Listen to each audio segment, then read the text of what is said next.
Como todo adolescente, tuve el deseo de querer ser deportista y en mi caso puntual, les cuento que yo quería ser beisbolista.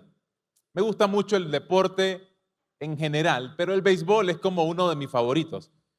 Yo me miraba, si a ustedes les gusta el béisbol de grandes ligas, por ejemplo, Albert Pujols, que hasta el nombre tenemos en común, tiene las estadísticas que yo soñaba tener en mi adolescencia. Un bateador extraordinario, etcétera. Pero lamentablemente para deportista no serví, no mucho, de verdad. Fui grande por gusto también, no serví para el baloncesto. Ustedes saben que yo jugué en una liga relativamente importante en Managua y cuando yo cuento de que jugué en esa liga, porque era un torneo donde jugaban algunos de los jugadores de primera división de este país, los mejores que ustedes puedan escuchar o conocer jugaban en esa liga. No era una liga de primera división, pero por el nivel de jugadores era casi como que tenía ese nivel, ¿no? Ahí jugaba yo, entonces cuando yo contaba eso, la gente pensaba de que yo era muy buen jugador. Lo que pasa es que no saben que era mi primo, el dueño del equipo. Como mi primo era dueño, pues yo estaba ahí. Pero banqué durante 2 años, fui una muy buena banca. 2 puntos fue mi promedio de anotación. No mi promedio, mi total de anotación en esas 2 temporadas. Pero algo me he dado cuenta en el deporte y puntualmente en el béisbol. Y es que para poder escalar a los más altos niveles de competencia, se requiere estar dispuesto a atravesar ciertos procesos. En el caso deportivo, procesos de entrenamiento, procesos de actitud, cambiar hábitos, alimentación, etc. El béisbol puntualmente es uno de los más complicados, dicen algunos expertos, porque cuando a uno lo firman para un equipo de grandes ligas, ustedes sabrán que uno no pasa inmediatamente a jugar en las ligas mayores. Pasa un proceso de las ligas de verano, ligas menores, y las ligas menores tienen también sus niveles, clase A fuerte, AA, AAA, y luego, si acaso, llega a grandes ligas. Entonces, el procedimiento es bastante largo, y aunque cuando uno firma a los 16, 17 años, uno tiene el deseo, la expectativa, el sueño, uno se mira en las ligas mayores, el proceso entre la firma y jugar tu primer partido en las ligas mayores, en algunos casos puede tardar de 4 a 5 años. Ese es como el promedio normal, de 4 a 5 años. Y eso si llegas a ser firmado, porque no es muy común que firmen a peloteros en países como el nuestro para jugar en grandes ligas, aunque hoy es un poquito más visto este asunto. En el pasado era muy mínimo los números, pero pensando en el deporte, también tuve una reflexión acerca de la vida práctica. Al igual que en el béisbol, todo ser humano creo que llega a un punto donde, como a los deportistas de 16, 17 años que lo firman, lo fichan, si fuera el fútbol, lo fichan para jugar en algún equipo europeo o cualquier otro equipo importante, pero normalmente tiene que estar dispuesto este muchacho, este jugador, este atleta, para pasar un proceso que lo lleve hasta el equipo mayor. Y me he dado cuenta, por lo que dicen las estadísticas, que aunque uno sea prometedor como deportista, no siempre llegas al destino que se espera, por causa de que la gente no siempre está dispuesta a hacer lo que se requiere durante un proceso. Sucede lo mismo en la vida práctica. Yo creo que el Señor a todos nosotros en algún momento nos fichó, en algún momento nos firmó. Es más, la Biblia dice de que hemos sido sellados con el Espíritu Santo cuando lo recibimos y lo reconocimos como Señor y Salvador, ¿sí o no? En ese momento fuimos fichados por Él, fuimos firmados por Él. En ese momento Él nos dice, yo quiero esto para tu vida. Yo veo tu familia en tal lugar, yo tengo un llamado para tu vida a nivel profesional o a nivel ministerial, etcétera. Lo que usted haya escuchado, lo que usted haya leído en la Biblia, cada una de las promesas es una especie de proyección de donde Dios quisiera que usted esté. Sin embargo, entre el momento que somos firmados por Dios, permítanme la analogía, no, en el momento en que somos firmados, fichados por Dios, al momento en el que recibimos todo lo que Dios nos ha prometido, Hay un proceso, hay un camino en medio. Y ahí es donde muchas veces resbalamos. Ahí es donde muchas veces fallamos, no aprobamos el examen. El proceso entre lo que Dios dijo que iba a hacer conmigo y el momento cuando Dios lo hará. Ese tránsito es muy complejo. Entonces, si tendría que ponerle un título a este mensaje, es el siguiente: ¿qué hago mientras espero? ¿Qué hago mientras espero que se cumpla aquello que Dios, a través de su palabra, ha dicho acerca de cada uno de nosotros? ¿Qué hago cuando, por ejemplo, para ser todavía más puntual, cuando Dios ha dicho de que me va a sanar de alguna enfermedad, porque siento que Dios ha prometido eso para mi vida, pero aún no ha sucedido? ¿Qué hago cuando mi familia no ha sido restaurada totalmente y vivo con el día a día de ver a mis hijos que todavía no conocen del Señor, ver mi matrimonio que todavía no está conforme al diseño bíblico, ver muchas cosas que todavía no están funcionando como yo quisiera? Incluso a nivel ministerial, ¿qué hago cuando siento que Dios tiene un llamado para mí, pero que todavía no lo estoy viviendo? De repente habrán algunos aquí que hace algún tiempo escucharon de parte de Dios, sintieron en el corazón, o de repente a través de alguien Dios les dijo de que los van a usar como maestros, como pastor, evangelista, yo qué sé, misionero, pero hasta el sol de hoy todavía no ha pasado nada. ¿Qué se hace mientras se espera? Me he dado cuenta de algo, mis estimados, y permítame dejárselo en una frase. No solo es importante llegar a tu destino, sino saber qué aprendiste en el camino. Porque la vida no solamente se trata de un lugar al que yo llego, sino también, y esto es importante, las lecciones que yo aprendo en el tránsito de esta vida, en el recorrido de esta vida. ¿Qué estoy aprendiendo en el proceso de estar esperando? Normalmente el ser humano se le dificulta esperar las promesas del Señor. Se le dificulta esperar aquello que Dios nos ha dicho. Observe por favor en su Biblia lo que nos enseña el profeta Habacuc en el capítulo 2, verso 2 y 3. El Señor me respondió así: escribe claramente en tablillas la visión para que se pueda leer de corrido. Esta visión es testimonio de que hay un día y una hora señalados. En el contexto, por ejemplo, en este caso puntual, lo que está tratando de decirle Dios al pueblo a través de este profeta: hey, mis estimados pueblo de Israel, hay un día y una hora señalado para aquello que les dije que va a suceder con ustedes. Aunque parezca que demore en llegar, espéralo, porque es seguro que llegará y no tardará. Es seguro que va a llegar. Entonces, cuando hablamos de qué hago mientras espero, mis estimados, ¿saben qué? No está en juego si Dios lo va a hacer o no lo va a hacer. Dios ha prometido que lo hará y sí o sí así pasará, porque lo que Él dice es lo que sucede, ¿sí o no? Amén. Es más, dice la Biblia en el libro de los Salmos, en el capítulo 138, versículo 8, uno de los pasajes quizás más conocidos de este libro. Señor, tú cumplirás lo que has prometido hacer para mí. Señor, tu fiel amor es para siempre. Por eso sé que no abandonarás a quienes tú mismo creaste. Por lo tanto, cuando usted lee un pasaje como este, se va a cerciorar de algo. No está en discusión si Dios hará o no lo que ha prometido. Lo que Dios le dijo que va a hacer con usted, eso hará.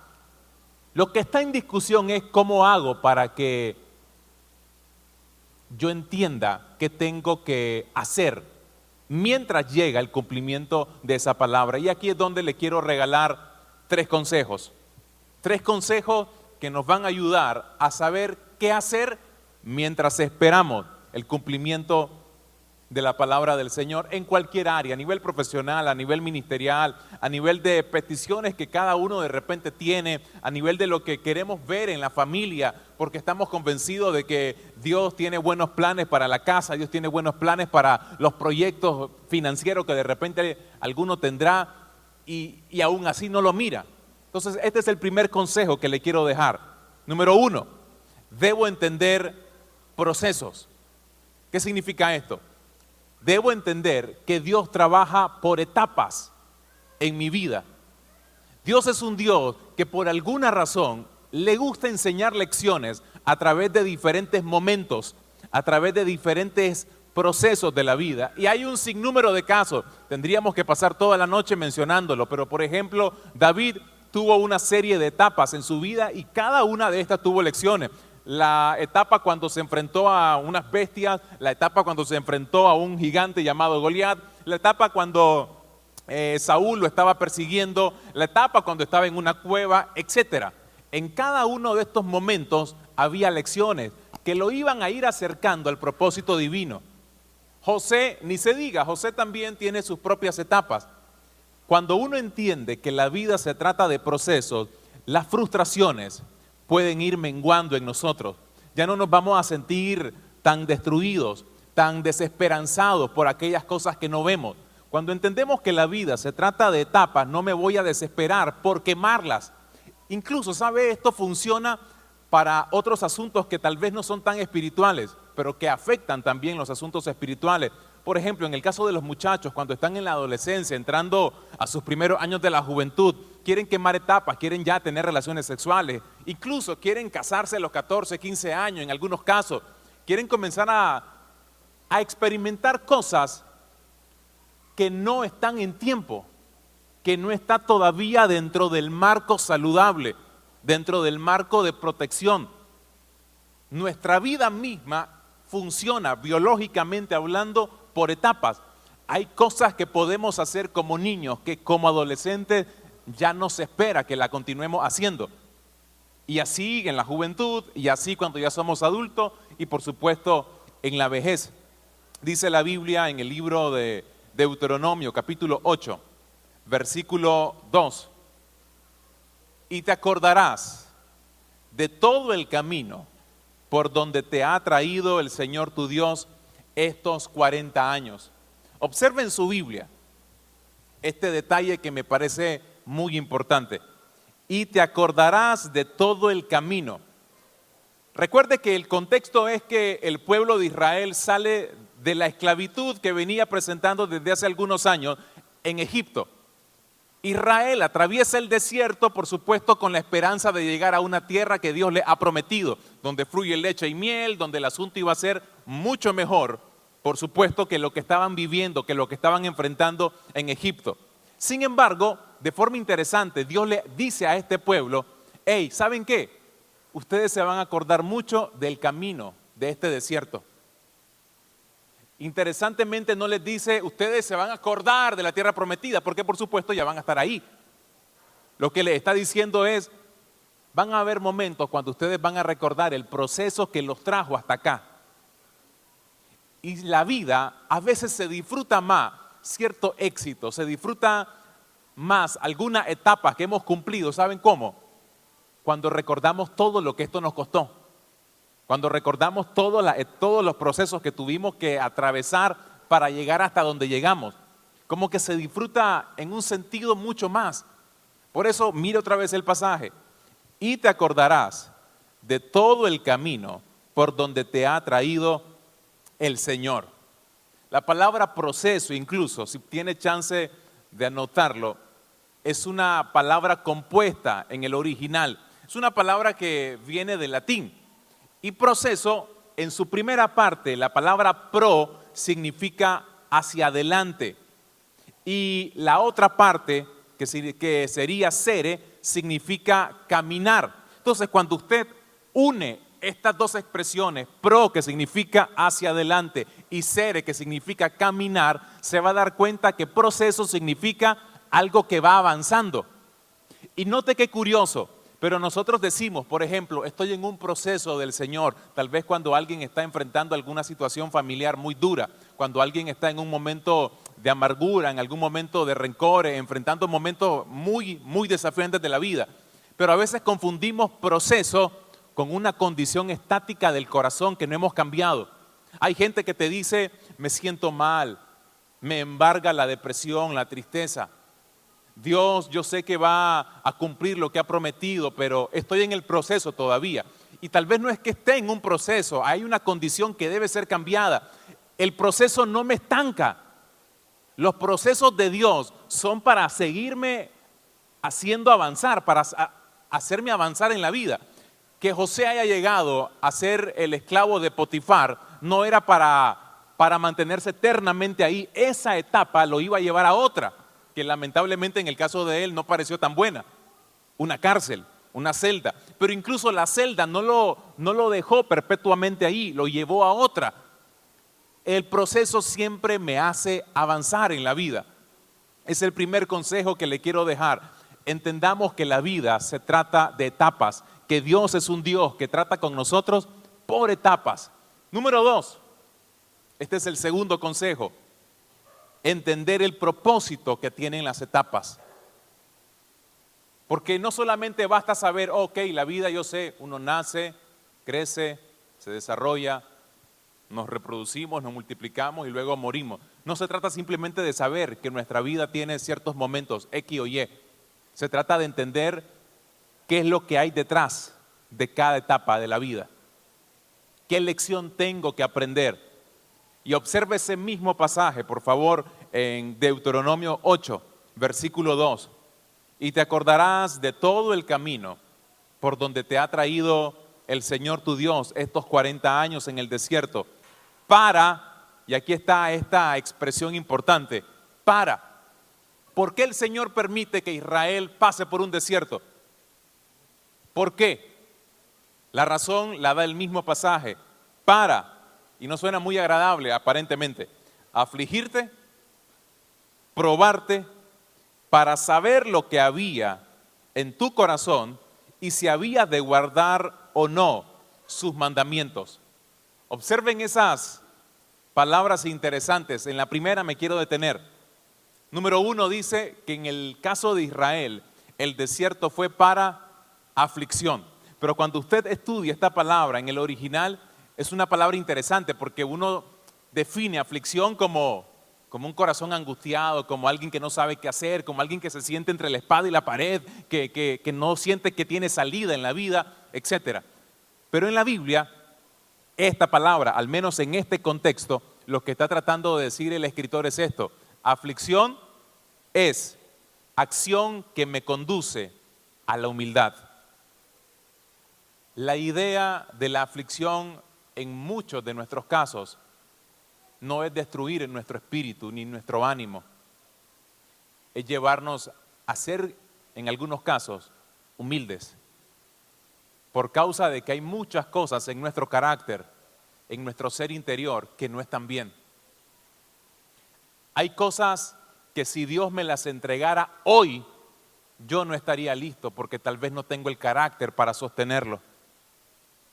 Y a veces Dios me haría más daño dándome el éxito o el cumplimiento de un sueño que hacerme pasar por un proceso que aparentemente sería doloroso. Pero sería más dañino el éxito a veces si no tengo el carácter para sostenerlo. Hay personas que llegan a alcanzar ciertas cosas, pero no tienen la humildad de reconocer cómo llegaron ahí.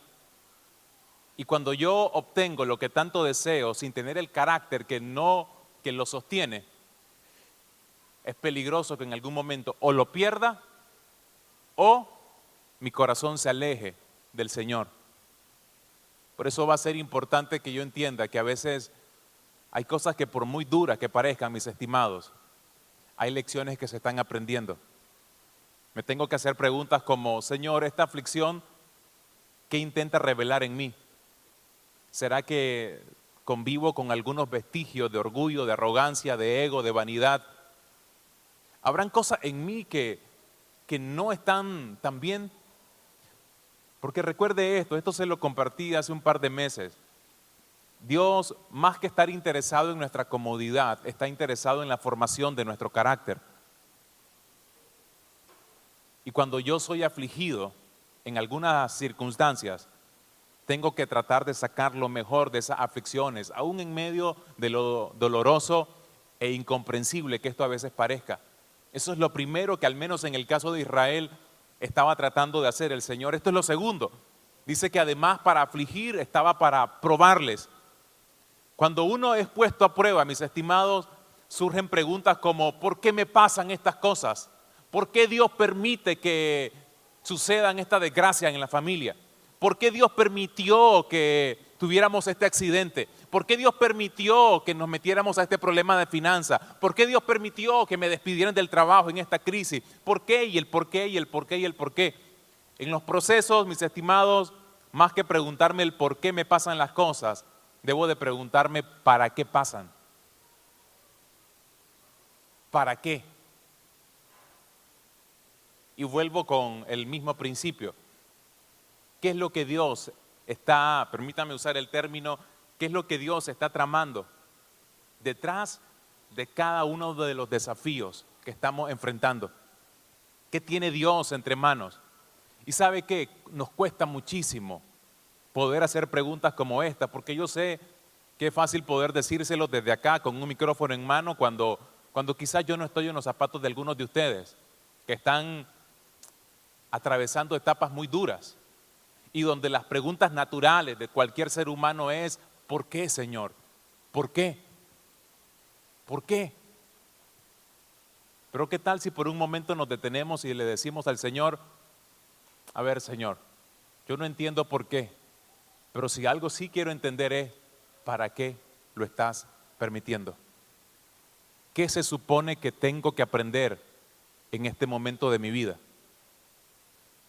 ¿Qué se supone? ¿Cuál es la lección para mí? La tercera cosa que Dios estaba intentando hacer con Israel era que los pasó por el desierto para conocer su corazón. En los procesos son evaluadas nuestras motivaciones. Si acaso tengo el deseo, la aspiración de llegar a cierto lugar, si quiero llegar a la cima de la compañía en la que estoy trabajando, si tengo un llamado ministerial y quiero llegar a ser ungido como pastor, como maestro, evangelista, profeta, apóstol, como lo que usted quiera, misionero, en el proceso del cumplimiento de ese llamado, de ese sueño, Dios va a probar mis motivaciones, a ver si son nobles, a ver si acaso no tengo en realidad ambiciones propias, a ver si acaso, si quiero ser pastor en realidad, si acaso porque quiero amar a la gente y buscar cómo ayudarle y buscar cómo ser una voz consejera de sabiduría para ellos, o simplemente estoy enamorado de repente de una plataforma y de querer tener un micrófono para poder darle rienda suelta a una ambición personal. ¿Por qué? ¿Cuál es mi motivación de querer llegar hasta donde yo creo o espero llegar?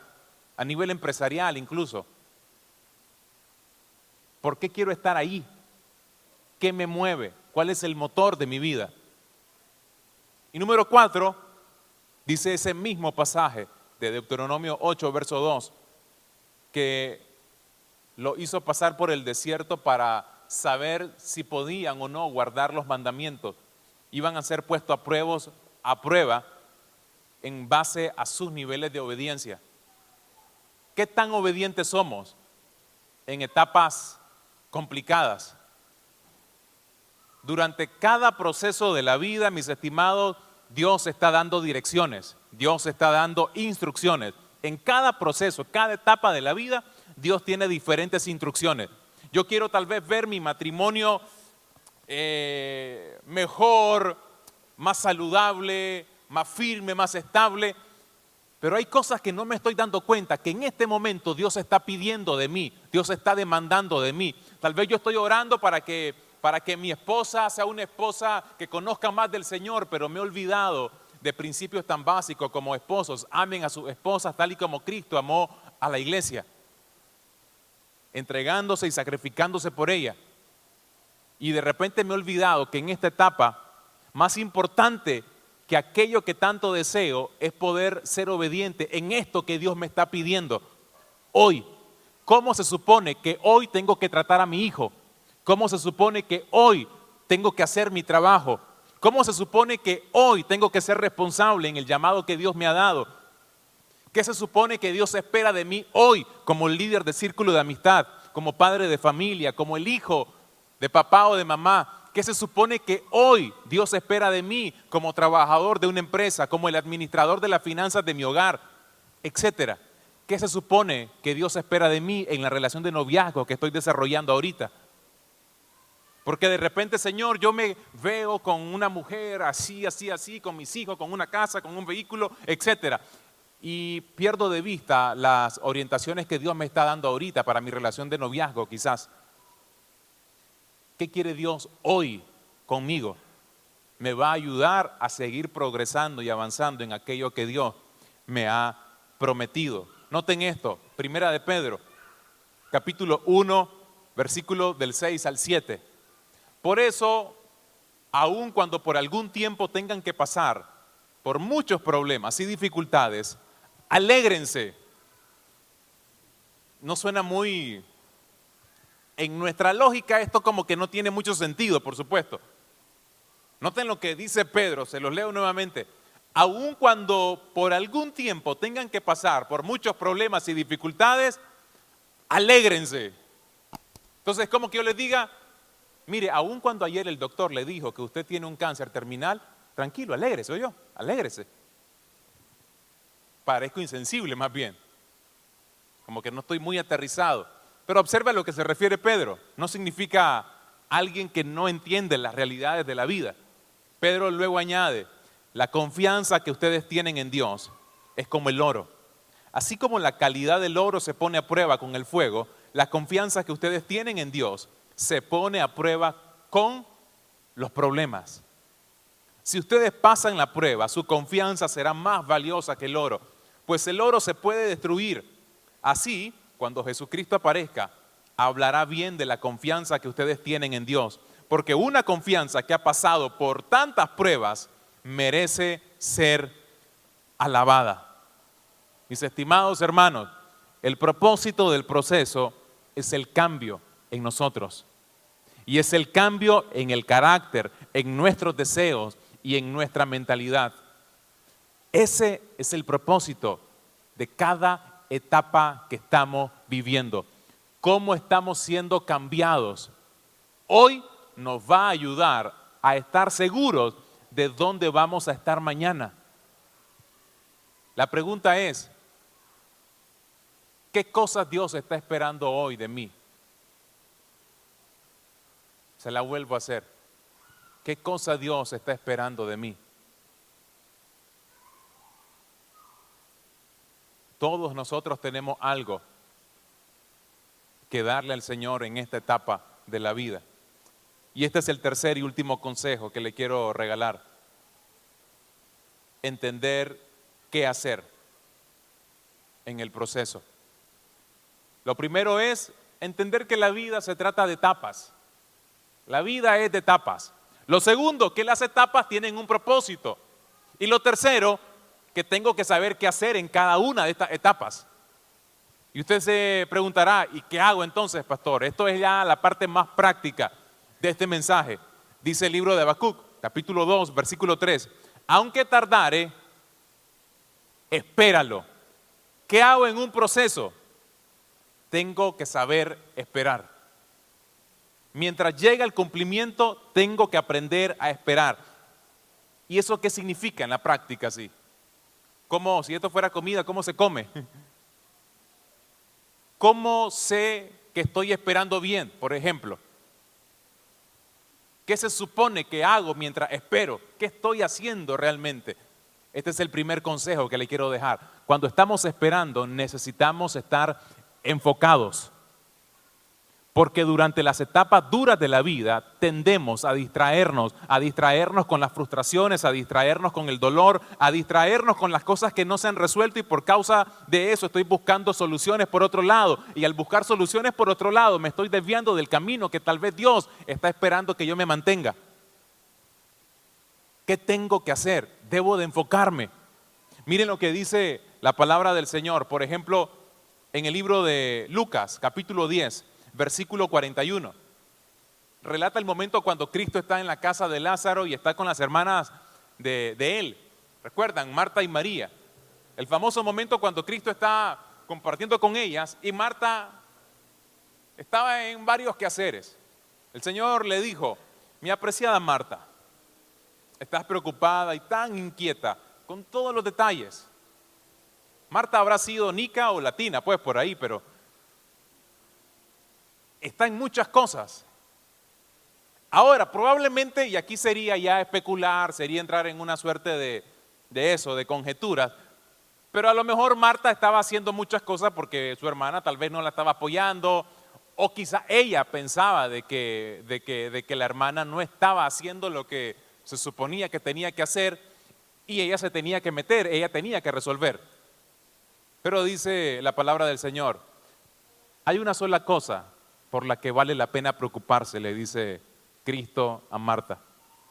Una sola cosa por la que vale la pena. Noten eso. No está diciendo que solamente una cosa nos preocupa, sino Cristo le está diciendo a Marta: Marta, ¿sabes qué?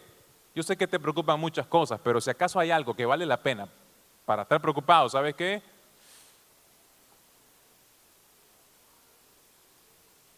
Y María lo descubrió. María lo ha descubierto y nadie se lo quitará. En otra versión dice: María agarró la mejor parte. Cuando yo permito que las preocupaciones de la vida me desenfoquen de tener mi mirada puesta en el Señor, en ese momento me estoy perdiendo lo mejor. Las preocupaciones a veces nos llevan a dejar de orar. Las angustias me llevan a dejar de querer leer Biblia. Los problemas me presionan tanto que, por ejemplo, no quiero venir a la iglesia. Me afano más en el trabajo. Busco opciones para resolver los problemas en los que estoy metido. Y en ese proceso, lamentablemente, aparto mi mirada del Señor. Por eso es tan importante aquel pasaje que David escribió en el libro de los Salmos: alzaré mis ojos a los montes. ¿De dónde vendrá mi socorro? ¿De dónde? ¿Dónde más vale la pena tener la mirada, mis estimados? David se respondió: mi socorro viene del Señor, el que hizo los cielos y la tierra. Vale la pena mantener la mirada en aquel que es el autor y el consumador de nuestra fe. Mis estimados, vale la pena mantenerse enfocado, aún en medio de las presiones de la vida, aún en medio de lo doloroso que puede ser la etapa que está enfrentando. No se desenfoque, mantenga su confianza, mantenga su esperanza en el Señor. Él dijo y Él hará. Amén. Eso es lo primero de hacer mientras esperamos. Lo segundo es lo siguiente: prepárese. Esté preparado. Muchos, por ejemplo, sienten que van a estar dirigiendo una empresa, pero no se preparan previo al cumplimiento de ese sueño. No estudian, no hacen lo que deberían, no se ponen a indagar. Gente que quizás está con el deseo de querer ser llamada a un ministerio, pero no estudia Biblia, no se mete en las Escrituras, no indaga más allá de lo común y piensa que se va a comenzar a involucrar y a preparar hasta que esté en el cumplimiento de aquello, pero no funciona así. Y lo tercero y último, ¿qué hago mientras espero? Debo aprender a permanecer firme. Hace como un año o 2 años, tuve el chance de conocer y platicar unos minutitos con un pastor que ¿cómo sería? Sería cuñado de nuestro estimado pastor David Spencer. Está casado con, ¿cómo se llama la hermana? Se me estaban yendo los nombres. Pastor Ítalo Frigoli. Sharon se llama, la verdad. Bueno, pero con una de las hermanas. Él es pastor en Chile, ¿verdad? En Chile es. Y tuve unos minutitos con él. Él vino aquí a Nicaragua, ¿verdad? No es que yo anduve por aquellos lados. Él vino aquí a Nicaragua y hablé con él un tiempito. Entonces yo le decía a él que él tiene bastante años en el ministerio, una carrera ministerial bastante interesante.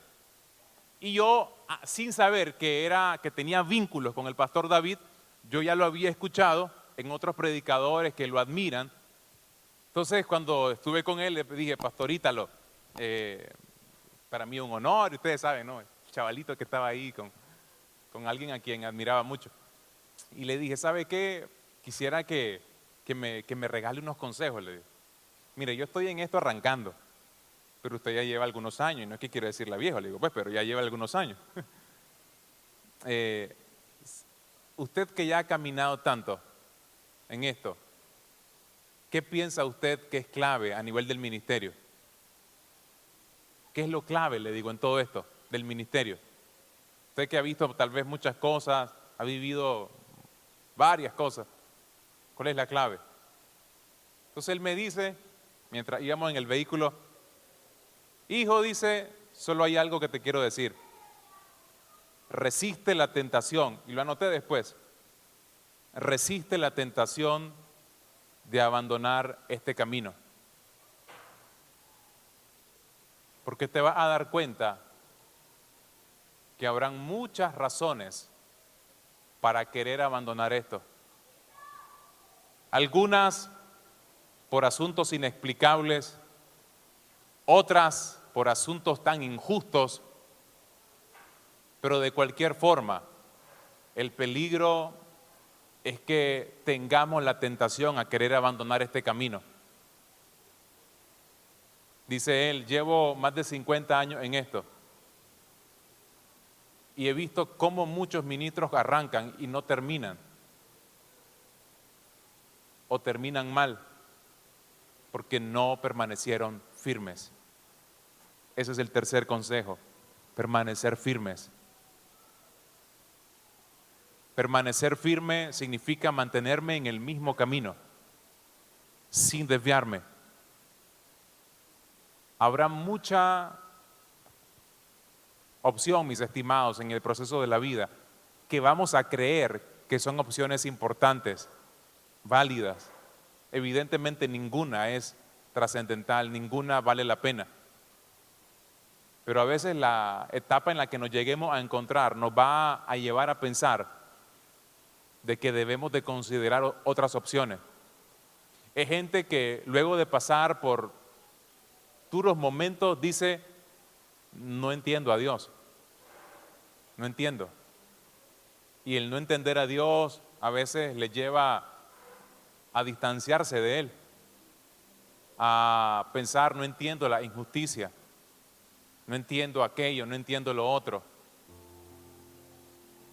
Y simplemente se van, desistieron, no soportaron, no lograron sostenerse en medio de la frustración, de la decepción, no lo lograron hacer.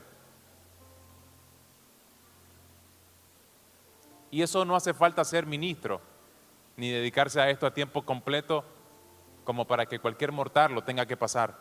Cualquier mortal lo pasa. Tener la tentación de abandonar este barco, porque sienten que se subieron como a un Titanic, mas no saben que este barco no es como el Titanic, porque el ancla de este barco es Cristo y no se hunde, no se hunde. A veces pareciera, pero es una perspectiva en realidad, y mi perspectiva no siempre es la correcta. Usted está en el barco correcto.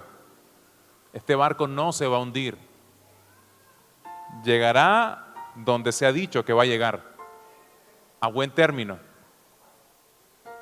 Y es fácil decirlo tal vez desde mi posición sin estar en sus zapatos, pero a veces siento que Dios, y ahora que uno es padre, no entiende un poquito mejor las cosas, de cómo Dios a veces nos habla, porque evidentemente uno como padre mira la vida desde una perspectiva más amplia de la que la miran nuestros hijos.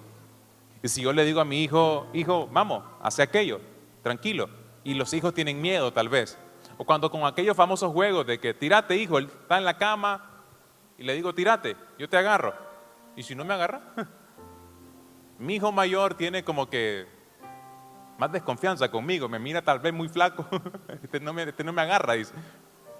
Entonces mi hijo menor se me tira y ese está encima del techo de la casa si ustedes quieren y se tira. Y si yo le digo, yo te agarro, él se tira. El otro no, el otro está aquí y la piensa. Entonces tirate, le digo, tranquilo, yo te agarro. No, y si no me agarra yo peso, dice ahora. Entonces siento que Dios es parecido. Yo estoy de repente aquí en el lugar donde Dios me fichó, donde Dios me firmó, cuando lo reconocí como Señor y Salvador. Y dije, Señor, gracias, gracias. Y comencé a avanzar a una vida que Él me prometió. Pero en el proceso me di cuenta que hay piedra en el camino, hay ríos muy fuertes, hay gente que en lugar de ayudar más bien no ayudan, etcétera. Y entonces llega un punto donde, aunque sé que Dios me quiere allá, siento que ya no puedo seguir avanzando y me quedo aquí. Y el Señor tal vez me dice, dale Alberto, avanza. Yo, Señor, no es que no quiera, no es que no lo haya intentado, pero ya, no puedo, me duele mucho. Es la gente que perdió un hijo, es la gente que siente que no puede vencer un hábito oculto, un pecado. Es la gente que siente que hay mucho obstáculo, miedos, inseguridades, complejos, para poder llegar hasta donde Dios les dijo que van a llegar. Pero el mensaje de hoy, mis estimados, es para decirles esto: manténganse enfocados en aquello que el Señor les prometió. Manténganse enfocados, pongan su mirada en el Señor. Prepárense, independientemente de lo ilógico que parezca al comienzo. Prepárense y permanezcan firmes. El Señor jamás los va a abandonar. Amén.